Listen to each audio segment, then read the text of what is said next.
Živijo tukaj Valentin, ura je 6:50. Danes bom govoril o veganskem aktivizmu oziroma glede aktivizma za pravice živali, ki je tudi zelo povezan z veganstvom. No, lahko povem na začetku, da v preteklosti sem zaradi lastnih manjših zdravstvenih težav, in sicer zaradi srbenja, izpuščaja srbečice na določenem delu kože, začel raziskovati alternativno medicino in preizkusil sem številne stvari. In seveda sem tudi proučil vpliv prehrane na zdravje. Kako bi sprememba mojih prehranskih navad lahko vplivala na moje lastno zdravje. Ko sem prebral knjige o vegetarijanstvu, o veganstvu, so v teh knjigah razlagali, kako zelo škodljivo je jedenje mesa, kako meso vsebuje določene strupe, in potem sem z velikim pričakovanjem začel spreminjati prehrano. Najprej sem šel na vegetarijansko prehrano, in ker nisem začutil določenih sprememb, pričakovanih sprememb, sem šel na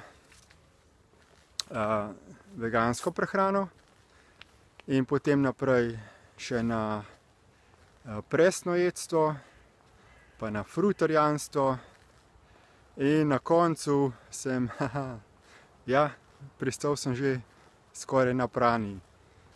Po knjigi avtorice Jazz Mohin sem celo želel postati pranojedec, se pravi, da ne bi jedel nobene trde hrane. No, ob vseh teh mojih poskusih spremembe prehranskih navad sem opazil, da se moje zdravstveno stanje ni prav nič izboljšalo. Pač bil sem relativno zdrav, nisem že leta zapadal v prehlade ali kaj podobnega, ampak teh zdravstvenih težav, kožnega izpuščaja mi pa ni uspelo odpraviti. Torej, spoznal sem, da sama prehrana ne more izboljšati določenega zdravja oziroma ne more odpraviti določenih vzrokov za nekatere zdravstvene probleme. Po drugi strani sem pa opažal tudi, da ko sem postal vegetarijanec in veganec, da sem postal čustveno nasilen do drugih ljudi, da sem se zgražal nad njihovimi prehranskimi navadami jedenja mesa, ker zdaj sem bil jaz vegetarijanec in vegetarijanstvo in veganstvo je veliko boljše, ker če ješ meso, prispevaš k nasilju nad živalmi, ki jih povzroča naša prehranska industrija. In sem se nekako počutil na ta način boljšega, več vrednega. No, in tudi prebral sem pred kratkim en članek,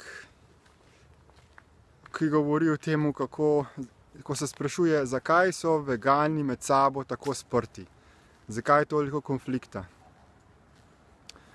In rad bi opozoril na to, da se sicer malce olajša, zmanjša se trpljenje glede pri živalih, če se postane recimo vegan, ampak to je tako zanemarljiv odstotek glede na to, kako velik je ta svet in kaj se vse počenja, na kakšne vse vrste načine se povzroča trpljenje na tem svetu. In ne samo do živali, ampak do številnih živih bitij, še posebej do ljudi.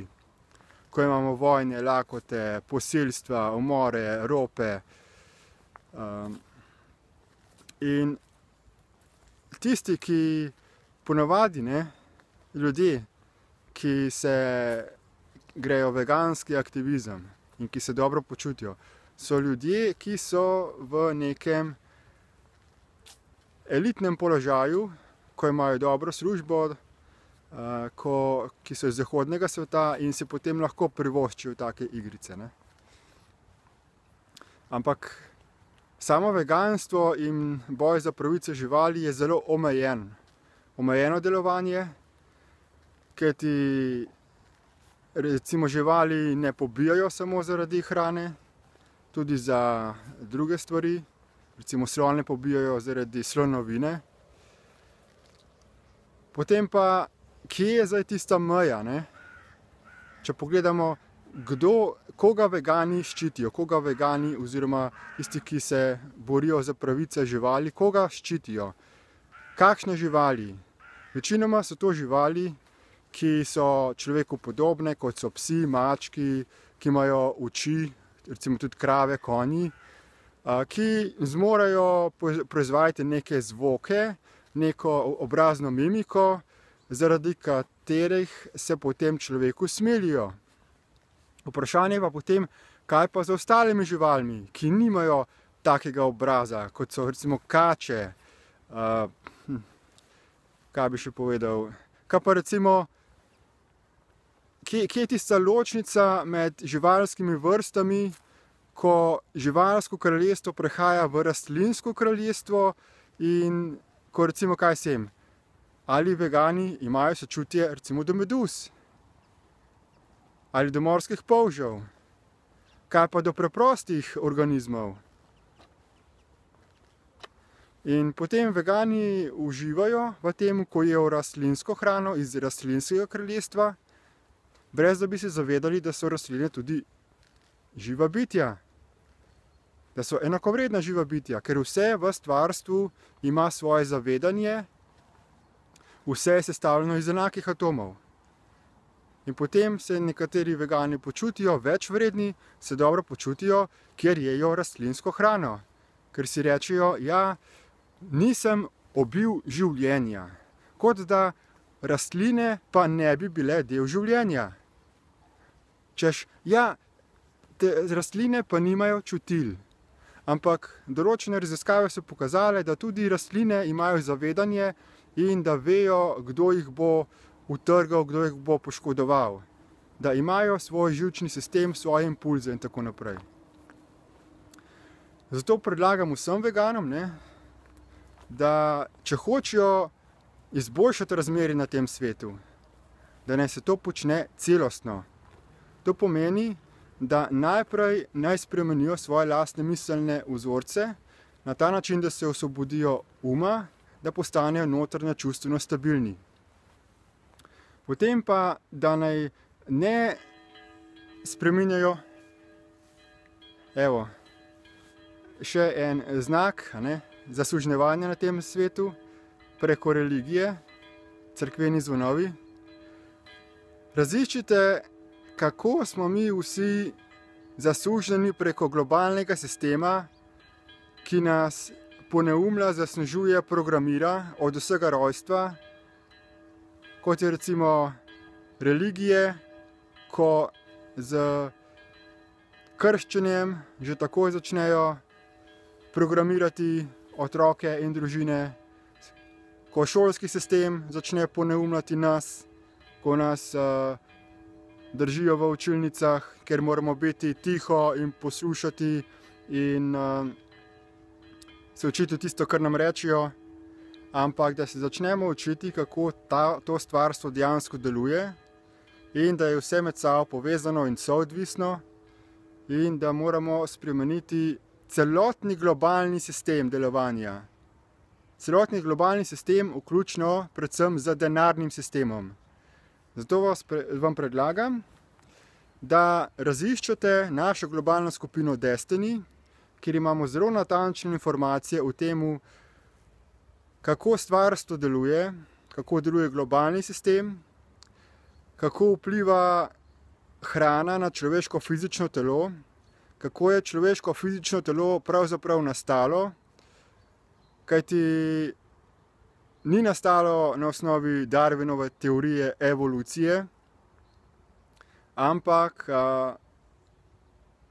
so določena bitja v zgodovini sodelovala pri projektiranju človeškega fizičnega telesa in iz tega so tudi nastale razne krvne skupine. Zato obstajajo te razne krvne skupine. Torej, vabim vas, da se nam pridružite, vsi, ki želite zmanjšati trpljenje živali na tem svetu in na splošno trpljenje. Če se bomo lotili zadev celostno, bomo posledično tudi zagotovili zmanjšanje trpljenja živali in boljšo kvaliteto prehrane. Ampak so prioritete, naprej je potrebno spremeniti zakonodajo, globalni sistem, vrednote v družbi, vrednote, po katerih deluje denar, nasetiti naprej vsa lačna usta ljudi, živali in potem spremeniti sistem tako, da bo enakovredno omogočil življenjske razmere za vsa živa bitja. Poglejte si povezave pod tem videoposnetkom in vabim vas na sodelovanje. Nasvidenje.